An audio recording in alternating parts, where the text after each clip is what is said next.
सरकारका अधिकांश विषयमा सुधार हुन नसकेको राष्ट्रपति भण्डारीको गुनासो, प्रतिनिधित्वले संविधानको मर्मलाई आत्मसात गर्न नसकेको ठहर।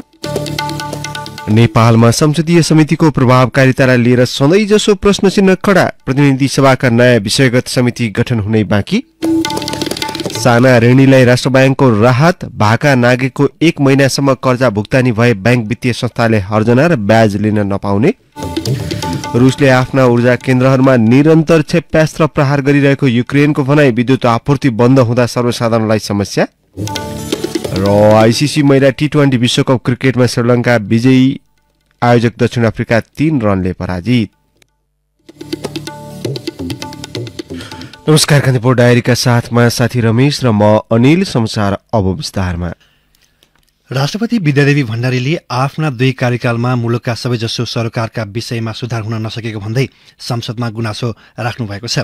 संघीय संसदको हिजो बसेको संयुक्त बैठकलाई सम्बोधन गर्दै उहाँले 7 वर्ष कार्यकालमा देशको राजनीतिले लय र गति समातेकाले अब नागरिकलाई सुखी बनाउनेतर्फ नीति तथा योजना केन्द्रित हुनुपर्ने बताउनुभयो। उहाँले भन्नुभयो, यसबीचमा देशको आर्थिक सामाजिक क्षेत्रमा धेरै प्रगति भएका छन्। विकास निर्माणले गति लिएको छ, तर यो गति पर्याप्त छ त?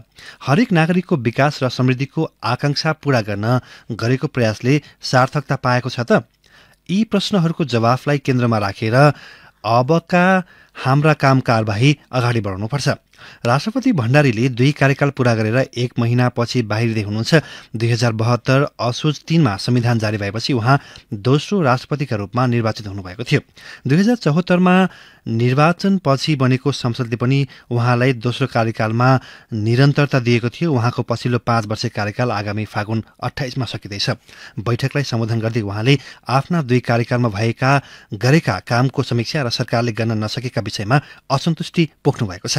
महिला अधिकार र विकासमा नेपालले गरेका प्रयास र हासिल गरेका उपलब्धि राम्रो भए पनि राज्यका हरेक क्षेत्रमा महिलाको प्रतिनिधित्व सन्तोषजनक नभएको उहाँले बताउनुभयो। संविधान र कानूनले प्रत्याभूत गरेका विषय पनि पूर्ण रूपमा अवलम्बन गर्न नसकेको गुनासो छ। महिलाको प्रतिनिधित्व कानूनको रीत पुर्याउनका लागि मात्रै भएकोमा उहाँले असन्तुष्टि राख्नुभयो। उहाँले प्रश्न गर्नुभयो, प्रतिनिधित्वले संविधानको मर्म आत्मसात गरेको मान्न सकिँदैन। यसप्रति सरकार र अन्य सरकारवाला सचेत रहनुपर्छ।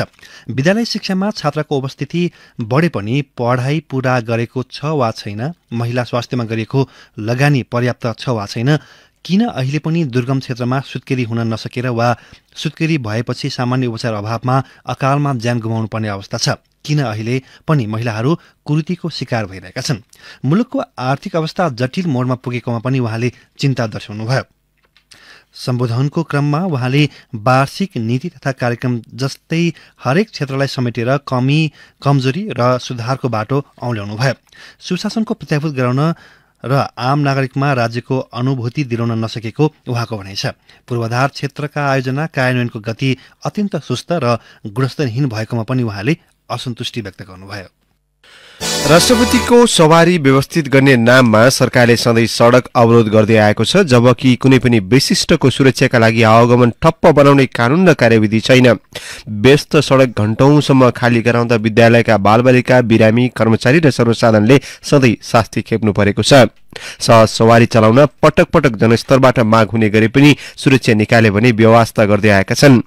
संघीय संसदको संसद बैठकलाई सम्बोधन गर्न हिजो अपराह्न राष्ट्रपति विद्यादेवी भण्डारी शीतल निवासदेखि संसद भवन नयाँ भानेश्वरसम्म जाँदा र फर्किँदा सडक खाली गराइएको थियो।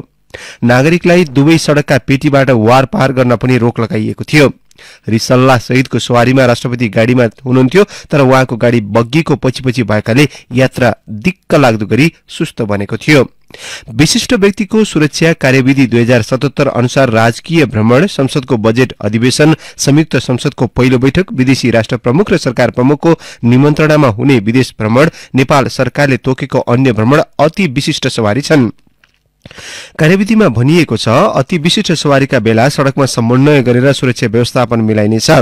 सडक खाली गराएर सवारी गर्ने विषय कतै उल्लेख छैन, तर सेना, प्रहरी, सशस्त्र र राष्ट्रिय अनुसन्धान विभागका अधिकारीले भक्ति प्रदर्शन गर्न सडक खाली गराउँदै आएका छन्, जसबाट राष्ट्रपति सहित विशिष्टहरूप्रति नागरिक तहमा असन्तुष्टि चुलिँदै गएको छ।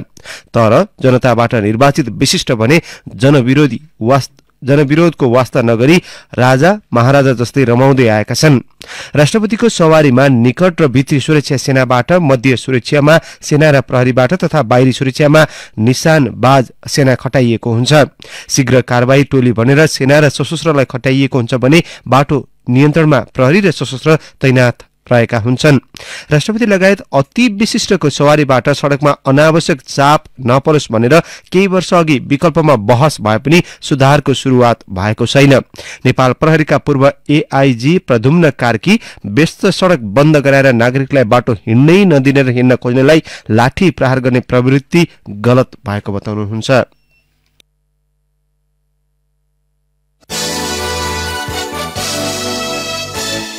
सुदूरपश्चिम प्रदेश प्रमुख देवराज जोशी समक्ष नवनियुक्त मुख्यमन्त्री कमल बहादुर शाह सहित एकीकृत समाजवादीका नरेश कुमार शाही र कंग्रेसका प्रकाश देउवाले मन्त्री पदको शपथ लिनुभएको छ।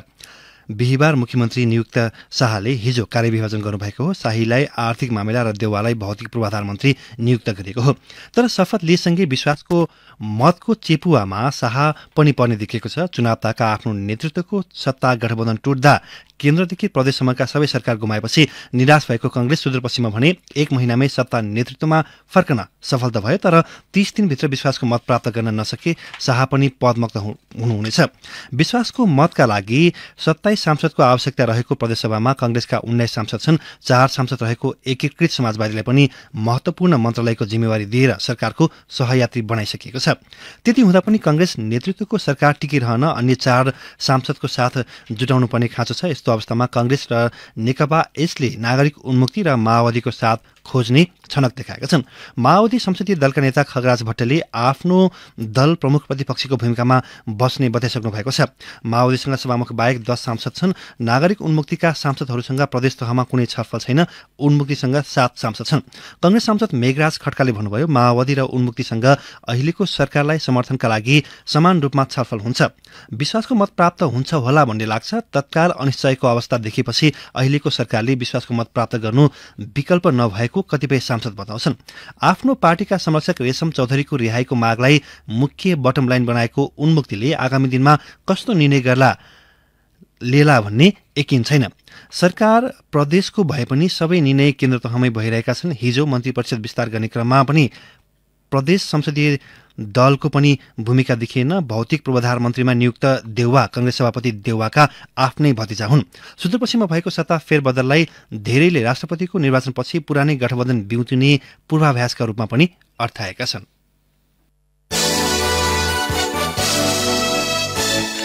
ऋणीलाई केही राहत र प्रचलित ब्याज दर भन्दा कममा ओभरनाइट तरलता सुविधासहित राष्ट्र ब्याङ्कले चालू आर्थिक वर्षको मौद्रिक नीतिको अर्धवार्षिक समीक्षा सार्वजनिक गरेको छ।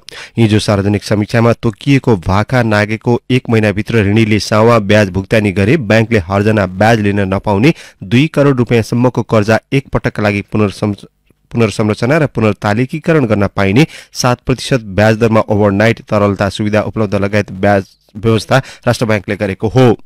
नयाँ व्यवस्था अनुसार आउँदो जेठ मसान्तसम्मका लागि ऋणीले भुक्तान गर्नुपर्ने कर्जाको सावा ब्याज दायित्व भाका नागेको 1 महिनाभित्र भुक्तान गरे ब्याङ्कले ब्याज लिन नपाउने व्यवस्था राष्ट्र ब्याङ्कले गरेको छ। यस अनुसार ऋणीले माघ मसान्तमा तिर्नुपर्ने सावा ब्याज फागुनसम्म, फागुनमा तिर्नुपर्ने चैतसम्म, चैतमा तिर्नुपर्ने वैशाखसम्म र वैशाखमा तिर्नुपर्ने जेठसम्म र जेठमा तिर्नुपर्ने असारसम्म भुक्तानी गरेको अवस्थामा हर्जना ब्याज लिन नपाउने व्यवस्था राष्ट्र ब्याङ्कले गरेको छ। यस्तो व्यवस्थाले व्यापार व्यवसायमा आएको मन्दीका कारण समयमा ब्याज सामा भुक्तान गर्न नसक्ने ऋणीलाई राहत पुग्ने राष्ट्र ब्याङ्कका प्रवक्ता गुणाकर भट्टले बताउनुभयो। यस्तो व्यवस्थाले साना ठूला सबै व्यवसायलाई लाभ पुग्ने उहाँको भनाइ छ। मौद्रिक नीतिको समीक्षा मार्फत राष्ट्र ब्याङ्कले कर्जाको गुणस्तर सम्बन्धमा भने कसिलो नीति बनाउने संकेत गरेको छ। घुस मागेको अभियोगमा त्रिभुवन अन्तर्राष्ट्रिय विमानस्थलका महाप्रबन्धक प्रेमनाथ ठाकुर निलम्बनमा परेका छन्। संस्कृति पर्यटन तथा नागरिक उड्डयन मन्त्रालयका अनुसार एक विदेशी वायुसेवा कम्पनीसँग घुस मागेको अभियोगमा महाप्रबन्धक ठाकुरलाई निलम्बन गरिएको हो। गैरकानूनी लाभ लिने उद्देश्यले थाई स्माइल एयरलाइन्स कम्पनीका प्रतिनिधिसँग गरेको कुराकानीको अडियो प्राप्त भएपछि छानबिनका लागि महाप्रबन्धक ठाकुरलाई निलम्बन गरिएको मन्त्रालयका प्रवक्ता राजेन्द्र कुमार केसीले जानकारी दिनुभयो। निलम्बनको निर्णय नेपाल नागरिक उड्डयन ऐन प्राधिकरणलाई समेत पठाइएको छ। यस विषयमा थप अनुसन्धान गर्न अख्तियार दुरुपयोग अनुसन्धान आयोगमा समेत पत्राचार गरिने मन्त्रालयले जनाएको छ। तत्कालीन महाप्रबन्धक भोला प्रसाद गुरागाई उमेर हदका कारण सेवानिवृत्त भएपछि ठाकुर 2076 फागुन 6 गते विमानस्थलको महाप्रबन्धकमा नियुक्त हुनुभएको थियो।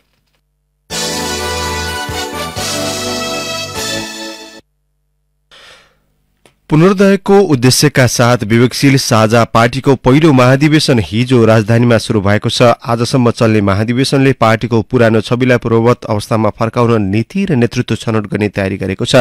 महाधिवेशनमा 7 प्रदेशबाट 1000 प्रतिनिधिको सहभागिता छ। उद्घाटनपछि हिजोबाटै बन्द सत्र शुरू भएको छ। 2070 मा उज्जवल थापाले सुशासनका लागि वैकल्पिक शक्तिको नारासहित गठन गरेको विवेकशील साझाले 2074 को निर्वाचनमा राम्रो प्रदर्शन गरे पनि त्यस यता पटक पटक टुटफुट भयो। 2079 को निर्वाचनमा विवेकशीलले आशातीत परिणाम ल्याउन सकेन। अध्यक्ष समीक्षा बास्कोटाले भन्नुभयो, पछिल्लो 5 वर्षमा वैचारिक सहित विभिन्न विषयमा उतार चढाव देख्यौं। महाधिवेशनसम्म आइपुग्दा हिजो निराश भएका साथीहरूलाई पनि उत्साह प्रदान गरेको छ। बाहिरिनु भएका साथीलाई घर फर्काउने प्रयास गरेका छौं। महाधिवेशनबाट नयाँ उत्साह र नयाँ जोशका साथ अघि बढ्ने हिजो विवेकशील साझाले स्थापना हुँदा जुन मुद्दा उठाएको थियो त्यसलाई अंगीकार गरेर अघि बढ्न खोजेका छौं। विवेकशील साझाले स्थापना हुँदा लिएको नीतिमा अघि बढ्ने संकेत गरेको छ। उद्घाटन कार्यक्रममा वैकल्पिक राजनीति अघि बढाउन नसक्ने भन्दै पार्टी छाडेका रविन्द्र मिश्रका लागि महाधिवेशन नै झापड भएको अध्यक्ष बास्कोटाले टिप्पणी गर्नुभयो। कान्तिपुर डायरीमा अब ब्रेकको पालो। सूचना सूचना सूचना दिल्ली पब्लिक स्कूल धरानको भर्ना सम्बन्धी सूचना। धरान स्थित दिल्ली पब्लिक स्कूलमा शैक्षिक सत्र 2023-2024 का लागि नयाँ भर्नाको रजिस्ट्रेसन प्रक्रिया खुलेको छ। इच्छुक महानुभावहरूलाई समयमै सम्पर्क राख्न सबैमा अनुरोध गरिन्छ। विस्तृत जानकारी तथा सम्पर्क गर्न हाम्रो वेबसाइट www.dpsbpkihsdharan.org अवश्य हेर्नुहोला। Phone number 025 523 308 025 523 308। सबैको लागि एउटै किसिमको बीमा पोलिसी उपयुक्त नहोला। आफ्नो आवश्यकतामा आधारित बीमा पोलिसीको लागि सम्झनुहोस् मेटलाइफ। यहाँको आवश्यकता विश्लेषणका लागि मेटलाइफको वेबसाइट metlife.com.np मा आफ्नो विवरण पठाउनुहोस् वा मेटलाइफ टाइप गरी 32288 मा एसएमएस गर्नुहोस्। मेटलाइफ, तपाईसँगै जीवनमा अघि बढ्दै। ब्रेकपछि कान्तिपुर डायरीमा अब कान्तिपुर सविस्तारको पालो। कान्तिपुर सविस्तार।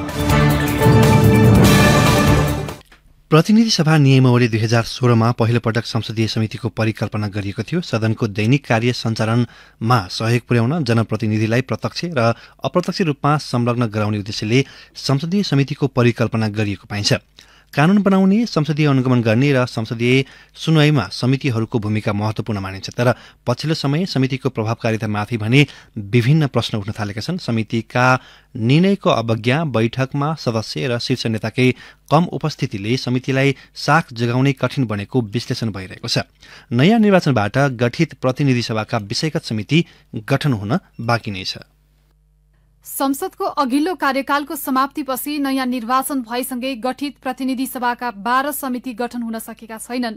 प्रतिनिधि सभाको पहिलो अधिवेशनबाट कम्तीमा 1 दर्जन कानून बनाउने प्रतिबद्धता सरकारले गरेको छ।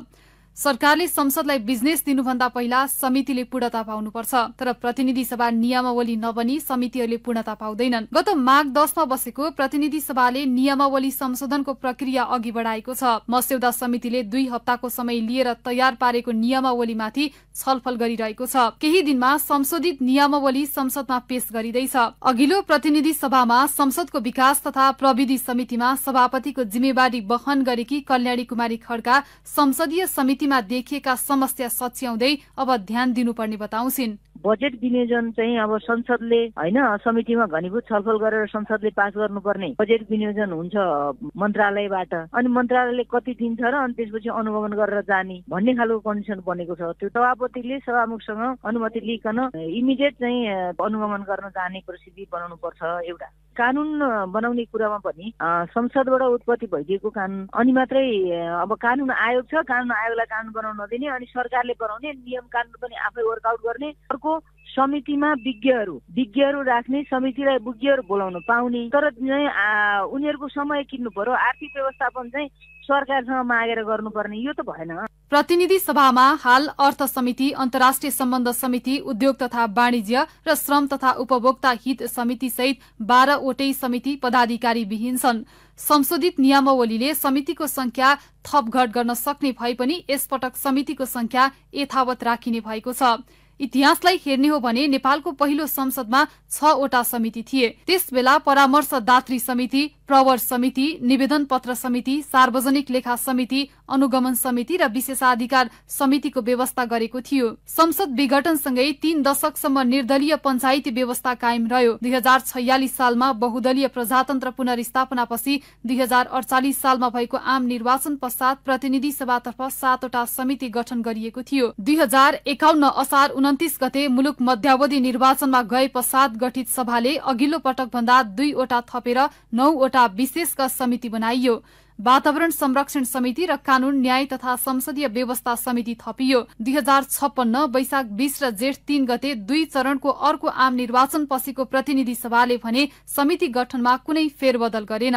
9 वटा समितिलाई नै जस्ताको तस्तै निरन्तरता दिइयो। 2062-63 को जनआन्दोलनको बलमा पुनर्स्थापित प्रतिनिधि सभाले 7 बाट 9 बनाइएको समितिको संख्या 14 पुर्याइयो। यस्तै पहिलो संविधान सभा कालमा व्यवस्थापिका संसदतर्फ 8 वटा विषयगत समिति, 2 वटा विशेष समिति र 6 वटा अन्य समिति थिए।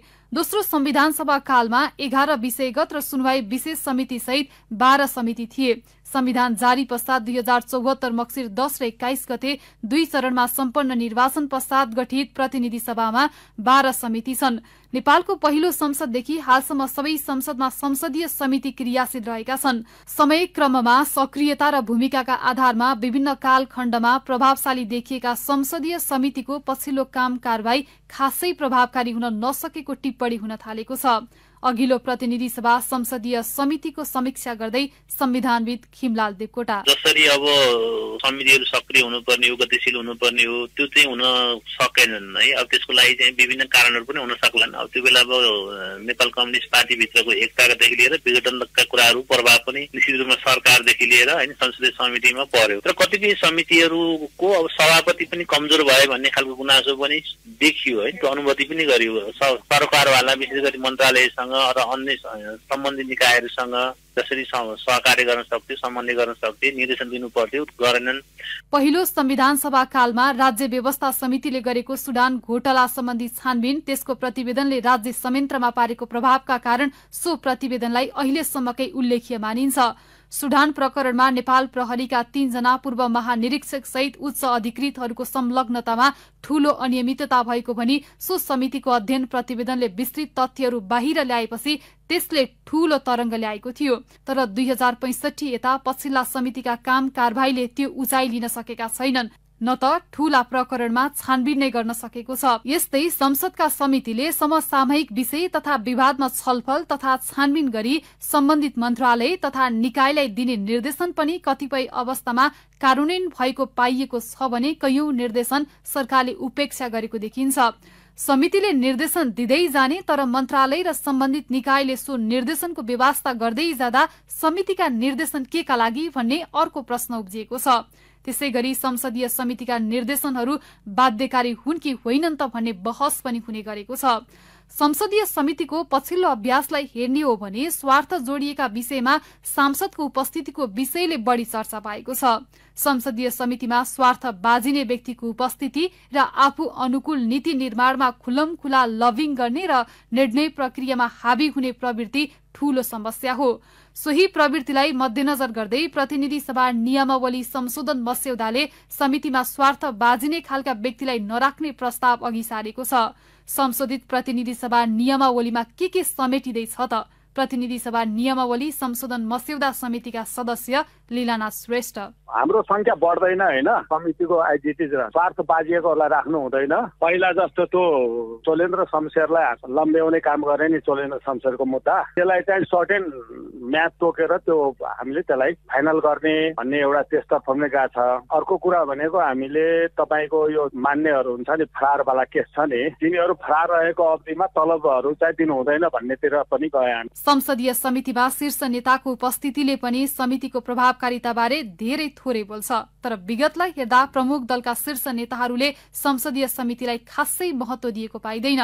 संसदीय समितिको प्रभावकारिता घट्दै गइरहेको अवस्थामा विगतका कमी कमजोरीलाई सच्याउँदै समितिलाई थप प्रभावकारी बनाउन संशोधित नियमावलीका प्रावधानहरू महत्वपूर्ण हुने ठानिएको छ। रेडियो कान्तिपुरका लागि तुलसी अर्याल। कान्तिपुर सविस्तार।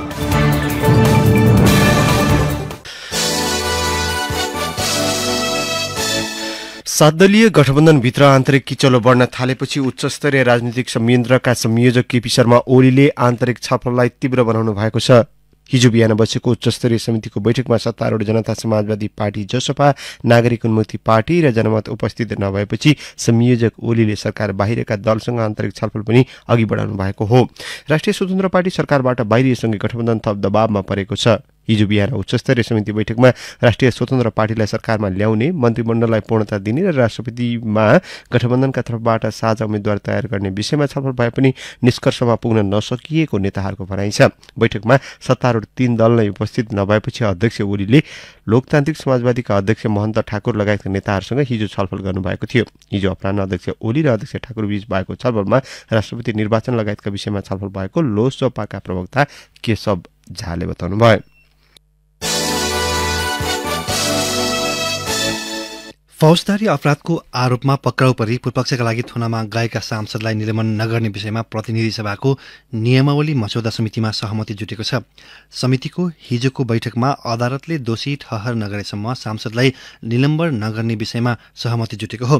कांग्रेस, माओवादी केन्द्र, राष्ट्रिय स्वतन्त्र पार्टी र नेकपा एकीकृत समाजवादी पार्टीको विरोधका बीच सांसदको सेवा सुविधा स्थगित हुने गरी पद कायम रहनेमा सहमति जुटेको हो। राप्रपा र जसपा लगायत मधेसवादी दल भने कसुर पुष्टि नभएसम्म सांसद पद निलम्बन गर्न नहुने अडानमा रहेका थिए।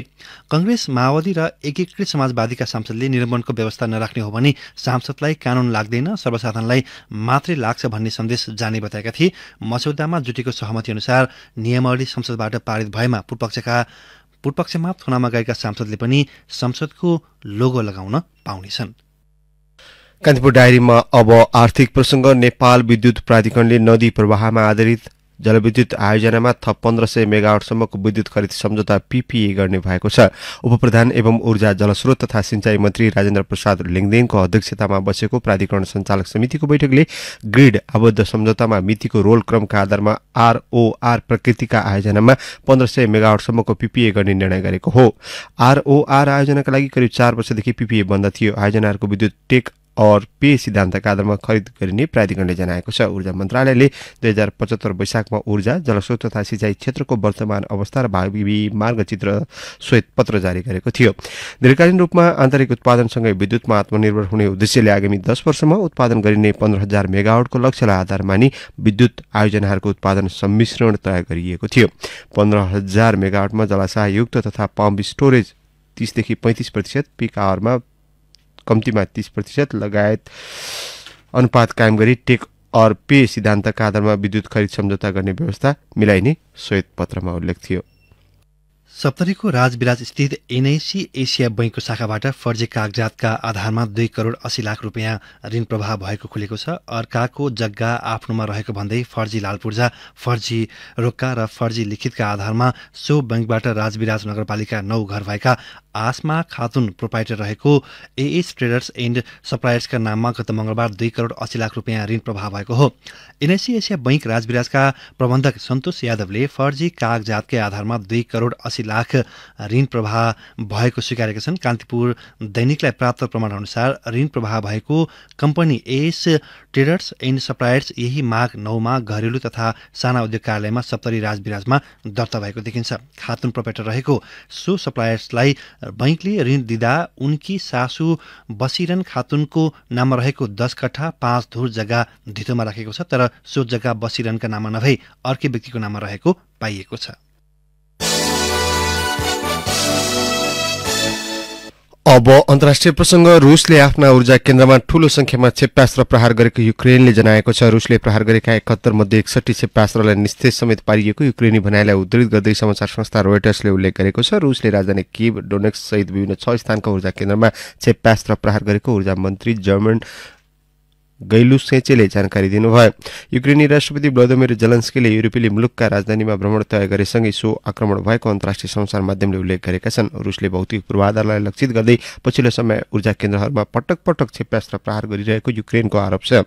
रुसले ऊर्जा केन्द्रलाई लक्षित गर्दै गरेको क्षेप्यास्त्रका कारण युक्रेनका लाखौं नागरिक विद्युत सेवाबाट वञ्चित बनेका छन्। अब खेल प्रसंग। श्रीलङ्काले आईसीसी महिला टी20 विश्वकप क्रिकेटमा विजयी सुरुवात गरेको छ। केपटाउनको न्यूल्यान्ड्समा गैराती भएको खेलमा साउथ अफ्रिकालाई 3 रनले पराजित गर्दै श्रीलङ्का विजयी भएको हो। 130 रनको लक्ष्य पछाएको साउथ अफ्रिका निर्धारित ओभरमा 9 विकेट गुमाउँदै 136 रनमा समेटियो। साउथ अफ्रिकाकी कप्तान सुनी लुसले 28 रन जोड्नु बाहेक अन्यले राम्रो स्कोर गर्न सकेनन्। त्यसपछि साउथ अफ्रिकाले टस जितेर फिल्डिङ रोजेपछि पहिले ब्याटिङ गरेको श्रीलङ्काले निर्धारित ओभरमा 4 विकेट गुमाउँदै 129 रन बनाएको थियो। श्रीलङ्काका कप्तान चमारी अथपुथले अर्धशतकीय इनिङ खेले। उनले 50 बलमा 12 चौका प्रहार गर्दै सर्वाधिक 68 रन जोडिन्। यस्तै भीष्मी गुणरत्नेले 35 run जोडिन्। South अफ्रिकाका सबनिम Ismail, Marizanne cup र नादिन डे कर्बले समान 1-1 विकेट लिए। जितसँगै श्रीलङ्काले 2 अङ्क जोडेको छ। साउथ अफ्रिकाले हारबाट प्रतियोगिताको सुरुवात गरेको छ। दुवै टोली समूह एमा छन्। यस्तै प्रतियोगिता अन्तर्गत आज हुने खेलमा इङ्ल्यान्ड र वेस्ट इन्डिज तथा अस्ट्रेलिया र न्युजिल्यान्ड बीच प्रतिस्पर्धा हुनेछ। अब मौसम सम्बन्धी जानकारी। प्रदेश 1 गण्डकी, कर्णाली र सुदूरपश्चिम प्रदेशका पहाडी भूभागमा आंशिक बदली रही अन्य स्थानमा मौसम सामान्यतया सफा रहने जल तथा मौसम विज्ञान विभागले जनाएको छ। साथै सोही प्रदेशका उच्च पहाडी तथा हिमाली क्षेत्रका केही स्थानमा हल्का हिमपातको सम्भावना छ। काठमाडौँ उपत्यकाको न्यूनतम तापक्रम आज 7 डिग्री सेल्सियस मापन गरिएको छ भने अधिकतम तापक्रम 22 डिग्री पुग्नेछ। सूर्योदय केही बेर अघि 6:44 भयो भने सूर्यास्त भरे साँझ 5:51 हुनेछ। हवस्, तिनै प्रसङ्ग सहित कान्तिपुर डायरीको यो बुलेटिन अहिलेलाई यहीँ सकिन्छ। साथी रमेश र म अनिल बिदा माग्छौँ। नमस्कार।